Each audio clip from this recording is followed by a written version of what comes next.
રંગતમાં હું સિદ્ધિ કમાણી રોજ તમને અવનવી વાનગી બનાવતા શીખું છું। જો તમને મારી વાનગી પસંદ આવતી હોય તો તમે મારી ચેનલને સબસ્ક્રાઇબ કરો, મારા વિડીયોને લાઈક કરો અને તમારા ગ્રુપમાં મારા વિડીયો જરૂરથી શેર કરો। તો આજે આપણે મેથીના વડા બનાવતા શીખીશું, જે બનાવવામાં ખૂબ જ આસાન અને ખાવામાં ખૂબ જ ટેસ્ટી બને છે। તો ચાલો આજે આપણે બનાવવાનું શરૂ કરીએ મેથીના વડા। મેથીના વડા બનાવવા માટેના ઇન્ગ્રેડિયન્ટ્સ આપણે જોઈ લઈએ।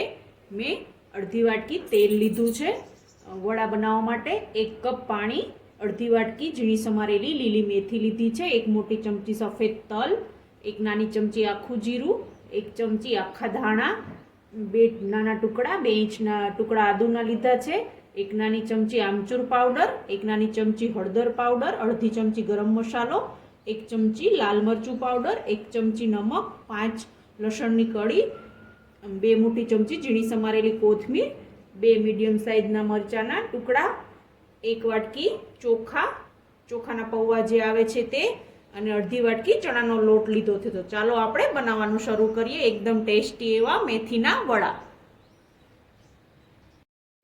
મેથીના વડા બનાવવા માટે આપણે જે ચોખાના પૌવા લીધા છે તેને ધોવાના છે, પલાળવાના નથી, એટલા માટે મેં આ સ્ટ્રેનરની અંદર આપણે 1 વાટકી ચોખા જે છે તે એડ કરી દઈશું અને પાણી નાખી અને આવી રીતે એને ધોવાના છે 2-3 વાર, જેથી એકદમ ચોખ્ખા થઈ જાય અને આપણે જેટલા એને સોફ્ટ પલાળવા છે તે પલળી જાય। તો આવી રીતે હાથ વડે એને ચલાવતા જવાનું છે અને આપણે ધોવાના છે। તો હવે આપણે પાણી નાખી અને 2-3 વાર હાથ વડે એને ધોઈ લઈશું અને પછી કોરા કરી અને આપણે એનો પેસ્ટ બનાવવાની છે, લોટ બાંધવાનો છે આપણે વડા માટેનો, એટલા માટે આવી રીતે 2-3 પાણીથી આપણે ચોખાને ધોઈ અને કોરા કરી લેવાના છે। આપણા ચોખાના પૌવા ધોઈને કોરા મેં કરી લીધા છે। હવે આપણે મિશ્રણ રેડી કરવાનું છે વડા માટેનું। તેના માટે મેં અહીંયા એક મિક્સિંગ બાઉલ લીધું છે અને જે આપણે ચોખાના પૌવા ધોઈને રાખ્યા હતા તે આપણે એની અંદર એડ કરી દઈશું।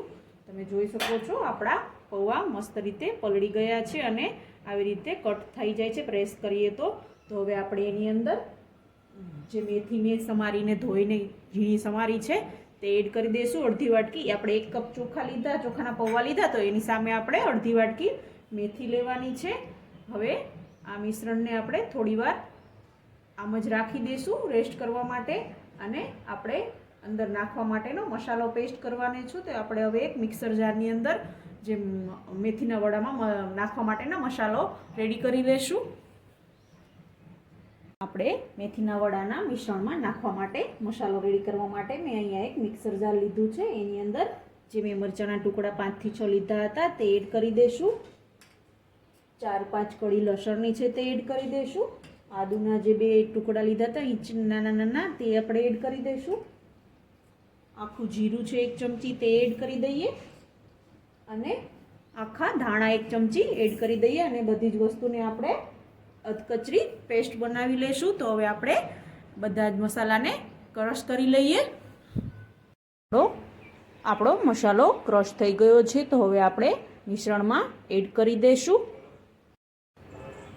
આપણે જે મિક્સિંગ બાઉલમાં ચોખાના પૌવા ધોઈ અને મેથી એડ કરી હતી તેમાં આપણે જે મસાલો ક્રશ કર્યો છે તે એડ કરી દેવાનો છે। બધો જ મસાલો આવી રીતે ચમચી વડે એની અંદર બધો મસાલો એડ કરો। આ રીતથી તમે મસાલો એડ કરશો તો આપણા મેથીના વડાનો ટેસ્ટ ખૂબ જ મસ્ત આવશે અને એકદમ ટેસ્ટી બનશે। એટલા માટે આવી રીતે આપણે મસાલો ક્રશ કરી અને અંદર એડ કરવાનો છે। તો હવે આપણો મસાલો એડ થઈ ગયો છે, તો આપણે એની અંદર સ્વાદ અનુસાર નમક એડ કરી દઈશું, ઝીણી સમારેલી 2 મોટી ચમચી કોથમીર આપણે લીધી હતી તે એડ કરી દઈએ, આમચૂર પાવડર 1 ચમચી લીધો હતો નાની ચમચી તે એડ કરી દઈએ, 1 ચમચી આપણે હળદર એડ કરવાની છે જેથી કલર પણ મસ્ત આવે, અને 1 મોટી ચમચી સફેદ તલનો ટેસ્ટ વડામાં ખૂબ જ સરસ આવે છે, એટલા માટે આપણે સફેદ તલનું પ્રમાણ થોડું વધારે રાખ્યું છે।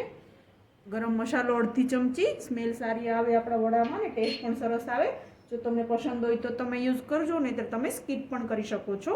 હવે 1 ચમચી લાલ મરચું પાવડર એડ કરી દઈશું અને બધી જ વસ્તુને આપણે હાથ વડે મિક્સ કરવાની છે અને પછી લાસ્ટમાં આપણે ચણાનો લોટ એડ કરી અને મિક્સ કરીશું, જેથી આપણા વડાના મિશ્રણનું મસ્ત પેસ્ટ રેડી થઈ જાય, લોટ ટાઈપ થઈ જાય, તો હવે આપણે હાથ વડે પૌવામાં બધી જ વસ્તુને આવી રીતે મિક્સ કરી લેવાની છે. અને પછી આપણે એની અંદર ચણાનો લોટ અને થોડું તેલ નાખી અને પાણી નાખતા જશું અને વડા જે આપણા હાથમાં વડા ચોટે નહીં અને એકદમ મસ્ત મિશ્રણ રેડી કરવાનું છે.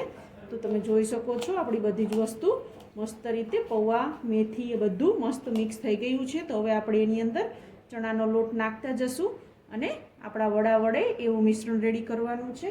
તો હવે આપણે એની અંદર ચણાનો લોટ અડધો એડ કરી અને પછી આપણે એની અંદર થોડું તેલ એડ કરવાનું છે, જેથી આપણું વડાનું મિશ્રણ ખૂબ જ મસ્ત રેડી થાય. તો થોડું તેલ એડ કર્યું છે મેં. તો હવે આપણે એમાં થોડું પાણી એડ કરતા જશું અને આપણો વડાનું મિશ્રણ રેડી કરવાનું છે. તો આપણે થોડુંક પાણી એડ કરી અને આવી રીતે હાથ વડે વડાનું મિશ્રણ રેડી કરવાનું છે, જેથી આપણા વડા ખૂબ જ ટેસ્ટી બને. અને આપણે વડાને સેલો ફ્રાય કરવાના છે, તળવાના નથી. તમે તળી પણ શકો છો, પણ હું આ વડાને સેલો ફ્રાય કરીને બનાવીશ, જેથી ઓછા તેલમાં આપણા વડા ખૂબ જ ટેસ્ટી અને ક્રિસ્પી બને. તો હજુ આપણે ચણાનો લોટ એડ કરવાની જરૂર છે. તો આપણો જે બાકીનો ચણાનો લોટ છે તે એડ કરી અને મિક્સ કરી અને આપણે પ્રોપર મિશ્રણ તૈયાર કરી લઈશું. તમે જોઈ શકો છો. હવે આપણું મિશ્રણ આપણે થોડીવાર રેસ્ટ માટે રાખી દઈએ, જેથી અંદરનું મોઇસ્ચર હોય તે સુકાઈ જાય. તો હવે આપણે બધું જ મિશ્રણ મિક્સ કરી અને 5 થી 10 મિનિટ માટે એને થોડીવાર રેસ્ટ કરવા માટે રાખી દઈશું. આપણું મિશ્રણ રેસ્ટ થઈને રેડી થઈ ગયું છે. તો હવે આપણે મિશ્રણને ચેક કરી લઈશું. તમે જોઈ શકો છો એની અંદરનું મોઇસ્ચર સુકાઈ ગયું છે રેસ્ટ કરવાથી, અને આપણું મિશ્રણ મસ્ત રીતે મિક્સ થઈ રેડી થઈ ગયું છે. તો હવે આપણે હથેળીમાં આવી રીતે તેલ લગાવી બંને હથેળીમાં અને લીંબુ જેટલી સાઈઝનો આટલો મિશ્રણ હાથમાં લઈ અને આપણે વડા બનાવવાના છે. તો આવી રીતે ગોળ પહેલાં બનાવી લઈશું હથેળીમાં લઈને, અને પછી આપણે હવે આમ ગોળ શેપમાં ટિક્કી શેપમાં આપણા વડા રેડી કરી લઈશું. તો તમે જોઈ શકો છો આવી રીતે આપણે બધા જ વડાને બનાવી લેવાના છે. તો આવી રીતે આપણે હવે બધા જ વડા બનાવી લઈશું. આપણા વડા મેં બધા જ બનાવી લીધા છે. આ વડાને તમે ફ્રીઝરમાં એરટાઇટ ડબ્બામાં અથવા ઝીપલોક બેગમાં સ્ટોર કરી 2 મહિના સુધી સ્ટોર કરી શકો છો. અને જ્યારે પણ ખાવા માટે લેવા હોય ત્યારે તમે સેલો ફ્રાય અથવા ડીપ ફ્રાય કરી અને ઉપયોગમાં લઈ શકો છો. તો હવે આપણે વડાને સેલો ફ્રાય કરી લઈશું. આપણા વડાને આપણે સેલો ફ્રાય કરવાના છે. તો એના માટે મેં એક નોનસ્ટિક તવી ગરમ કરવા માટે મૂકી છે. તો હવે આપણે એની અંદર 2 ચમચી તેલ એડ કરી અને ફેલાવી લઈશું. અને પછી આપણે તવી ગરમ થાય અને તેલ થોડું ગરમ થાય પછી આપણે બધા જ વડાને સેલો ફ્રાય કરવાના છે, જેથી એકદમ ક્રિસ્પી અને ઓછા તેલની અંદર આપણા વડા તૈયાર થાય. તો હવે આપણે થોડીવાર માટે તવીને ગરમ કરવા માટે રાખી દઈશું. તવી ગરમ થઈ ગઈ છે. તો હવે આપણે વડાને આવી રીતે જ્યાં તેલ હોય ત્યાં આવી રીતે ફેરવી અને આપણે બધા જ વડાને વારાફરતી તવીની અંદર શેકવા માટે રાખી દઈશું. તો આવી રીતે આપણે તેલને રાખી તેલ અંદર નીચે થોડું આવે એવી રીતે આપણે સેલો ફ્રાય કરીશું. તો આપણા વડા ઓછા તેલમાં એકદમ ક્રિસ્પી તૈયાર થશે અને ખૂબ જ ટેસ્ટી લાગશે. ઓછા તેલમાં બન્યા હોય એટલા માટે. તો હવે આપણે આવી રીતે તેલ થોડું એડ કરતા જશું અને બધા જ વડાને આપણે પેનની અંદર શેકવા માટે રાખી દઈશું. તો આવી રીતે આપણે બધા જ વડાને એક સાઈડ લાઇટ બ્રાઉન થાય અને શેકાય તેવી રીતે ગેસની મીડિયમ ફ્લેમ રાખી અને શેકવાના છે. તો આવી રીતે આપણે બધા જ વડાને ગેસની ફ્લેમ મીડિયમ રાખી અને એક સાઈડ શેકવા માટે રાખી દઈએ. આપણા વડા એક સાઈડ ફ્રાય થાય છે ત્યાં આપણે એને ચમચી વડે ઉપર બધા વડામાં આછું તેલ લગાવી અને પછી આપણે એને પલટાવી લઈશું. તો આવી રીતે આપણે બધા જ વડામાં ચમચી વડે ઉપરથી તેલ લગાવી દઈએ અને પછી આપણે એને તવીથા વડે પલટાવી લઈશું, એટલે બીજી સાઈડ પણ એ વ્યવસ્થિત રીતે પાકી અને મસ્ત ટેસ્ટી અને ક્રિસ્પી બને. તો હવે આપણે બધા જ વડાને તવીથા વડે આવી રીતે પલટાવી લઈશું, જેથી બીજી સાઈડ પણ મસ્ત રીતે આપણા વડા પાકી અને રેડી થઈ જાય. તો આપણે 1 થી 2 મિનિટ થાય એટલે બધા જ વડાને પલટાવી લેવાના છે. તો હવે આપણે બધા જ વડાને પલટાવી લઈશું. એક સાઈડ લાઇટ બ્રાઉન થઈ અને આપણા વડા રેડી થઈ ગયા છે. તો હવે આપણે બધા જ વડાને પલટાવી અને બીજી સાઈડ પણ પકવવા માટે રાખી દઈશું. આપણા વડા બીજી સાઈડ પણ પાકી ગયા છે. તો હવે આપણે વડાને એક સર્વિંગ પ્લેટમાં કાઢી અને ટમેટો સોસ સાથે અથવા ગ્રીન ચટણી સાથે સર્વ કરી લેશું અથવા ચા સાથે ખાશો તો પણ ખૂબ જ ટેસ્ટી લાગશે. તો તમને મારી આવી અવનવી વાનગી પસંદ આવતી હોય તો તમે મારી ચેનલને સબસ્ક્રાઇબ કરો, મારા વિડીયોને લાઈક કરો અને શેર કરો. તો આપણા વડા હવે એકદમ મસ્ત ક્રિસ્પી અને ટેસ્ટી તૈયાર થઈ ગયા છે. તો હવે આપણે એને સર્વિંગ પ્લેટમાં કાઢી સર્વ કરી લેશું. તૈયાર છે એકદમ ટેસ્ટી અને ખાવામાં ખૂબ જ ટેસ્ટી એવા મેથીના વડા. આ વડાને તમે ચટણી સાથે, ચા સાથે ખાશો ખૂબ જ ટેસ્ટી લાગશે. અને આ વડા તમે બાળકોને બનાવીને આપશો તો બાળકોને પણ ખૂબ જ ભાવશે. અને બાળકોને લંચમાં આપશો તો એ લંચ પણ ફિનિશ કરીને આવશે. તો આ વડા તમે ઘરે જરૂરથી ટ્રાય કરજો અને તમારા વડા કેવા બન્યા તે મને કમેન્ટ બોક્સમાં જરૂરથી જણાવજો.